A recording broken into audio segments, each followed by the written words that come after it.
हाय बेचारी बहू। सरिता की शादी एक अच्छे परिवार में हुई है।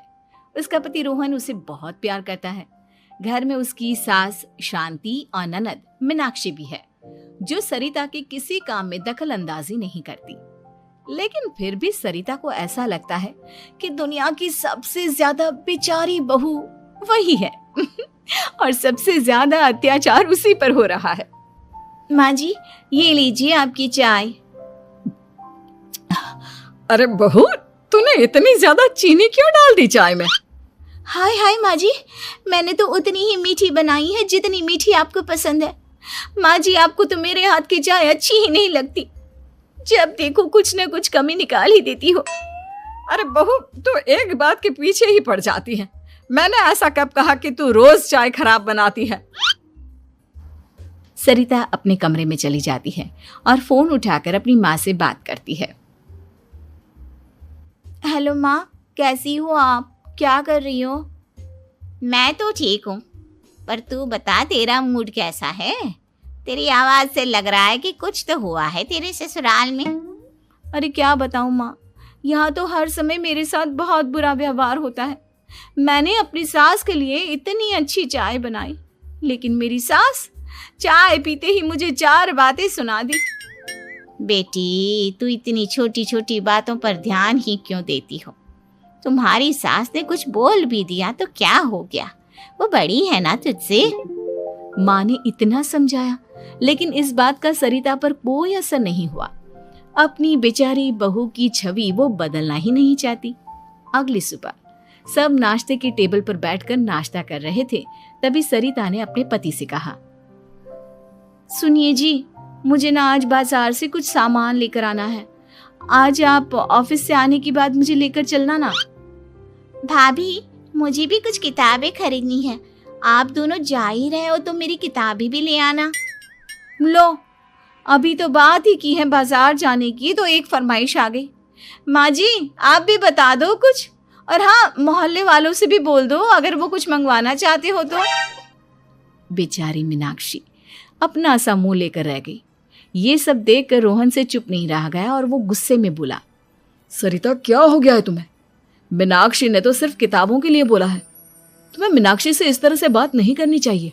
माफी मांगो उससे अभी। क्या? मैं माफी मांगू? दिन भर आपके घर के काम करूं मैं, आपकी और आपके घर वालों की बातें सुनूं मैं, और अब माफी भी मैं मांगू? ऐसा कभी नहीं हो सकता। ये बोलकर सरिता वहां से चली जाती है। एक दिन उनकी पड़ोसन घर आती है। अरे सरिता, क्या कर रही है? और क्या करूंगी भाभी जी, बस घर का काम ही कर रही हूँ। आप बताओ कैसे आना हुआ? अरे मैं तो तुम्हारा हालचाल पूछने आई थी, लेकिन तुम तो बिजी लग रही हो। कोई बात नहीं, मैं बाद में आ जाऊंगी। और क्या करूं भाभी जी, जब से शादी होकर आई हूँ ना, बस काम ही कर रही हूँ। और इस घर में ना कोई मेरी कदर नहीं करता। पति है जो बस घर से ऑफिस, ऑफिस से घर। ननद को तो कॉलेज से फुर्सत नहीं। बची सास तो उनका सारा समय मेरी गलतियां निकालने में लग जाता है। अरे ये क्या कह रही हो सरिता? तुम्हारी सास तो पूरे मोहल्ले में तुम्हारी तारीफ करती फिरती है कि तुम बहुत अच्छी हो, पूरा घर तुम्ही ने संभाल रखा है। हाँ तो क्या हुआ, इसमें गलत क्या कहती है? सच्ची तो कहती है। मेरी मर्जी के बिना इस घर का पत्ता भी नहीं हिलता। शाम को जब रोहन घर आया तो उसने सबसे कहा, कल हम सबको मौसी जी के घर जाना है। उनकी बेटी की शादी है। सब अपनी अपनी पैकिंग कर लो, सुबह होते ही निकल जाएंगे। और सरिता, तुम कान खोलकर सुन लो, वहां जाकर किसी की बुराई भलाई शुरू मत कर देना, नहीं तो मुझसे बुरा कोई नहीं होगा। हाय हाय जी, आप तो ऐसे कह रहे हो जैसे मैं सुबह शाम सबकी बुराई करती फिरती हूँ। आज तक कोई कह नहीं सकता कि मैंने किसी की पीठ पीछे किसी के बारे में कोई बुरी बात बोली हो तो। अरे बस बहू, बात को और ज्यादा आगे मत बढ़ा। हमें सब पता है तू हमारे साथ क्या व्यवहार करती है। ये बात घर तक रखना, शादी में किसी को कुछ मत बोलना, नहीं तो सब कहेंगे कि शांति की बहू कितना बोलती है। हाँ हाँ, सब कुछ तो मैं ही बोलती हूँ ना। आप लोग तो हर समय फूलों की बारिश करते रहते हो मेरे ऊपर। सारी गलती मेरी है जो मैं इस घर में आई। सबका कितना ध्यान रखती हूँ, लेकिन फिर भी मेरी तो आप लोगों की नजर में कोई कदर ही नहीं है। अगली सुबह सब लोग मौसी जी के घर पर चले जाते हैं। वहां पर शादी का माहौल होता है, सब जगह चहल पहल होती है, बहुत सारे मेहमान आए हैं। सरिता को वहां बहुत अच्छा लग रहा है। वो अपने मन में सोचती है, यहाँ कितना अच्छा लग रहा है, कितनी रौनक है। मैं यहाँ किसी से ज्यादा बात नहीं करूंगी। अगर मेरे मुंह से कुछ ऐसा वैसा निकल गया तो रोहन जी तो मुझसे गुस्सा हो जाएंगी। सरिता ये सब सोच ही रही थी कि वहां रोहन की कजिन साक्षी आ गई और सरिता से बोली, आप सरिता भाभी हो ना? जितना आपके बारे में सुना था आप तो उससे भी ज्यादा सुंदर हो। हाँ वो तो है, मेरी सुंदरता की तारीफ सब करते हैं। मेरे मायके में तो सब यही बोलते हैं कि रोहन जी की किस्मत बहुत अच्छी है जिन्हें मैं मिली। लेकिन आप कौन है? मैंने आपको पहचाना नहीं। मैं रोहन भैया की कजिन हूँ। आपकी शादी पर नहीं आ पाई थी ना, इसलिए आप मुझसे मिली नहीं कभी। शांति मौसी और मीनाक्षी आपकी बहुत तारीफ करते हैं। क्या कहा तुमने? मेरी तारीफ? कभी नहीं। मेरे ससुराल वाले कभी मेरी तारीफ कर ही नहीं सकते। मैं इतनी अच्छी हूँ, मेहनती हूँ, लेकिन उन्हें तो मेरी कदर ही नहीं। सारा दिन घर का काम करती हूँ, फिर भी मेरी सास ना मुझे सुनाती रहती है, और पति भी मेरी सास की साइड लेते हैं। ना कभी बाहर ले जाते हैं, ना कहीं घुमाने। अगर घुमाने के लिए कभी बोल भी देना तो उनकी बहन बीच में आ जाती है। मैं कैसे रह रही हूँ उस घर में, ये मैं ही जानती हूँ। सरिता की ये बातें सुनकर साक्षी को बड़ी हैरानी हुई। अब वो हर किसी के सामने अपनी बढ़ाई और ससुराल वालों की बुराई करने लगी। रोहन और शांति को सरिता पर बहुत गुस्सा आया, लेकिन वो चुप रहे।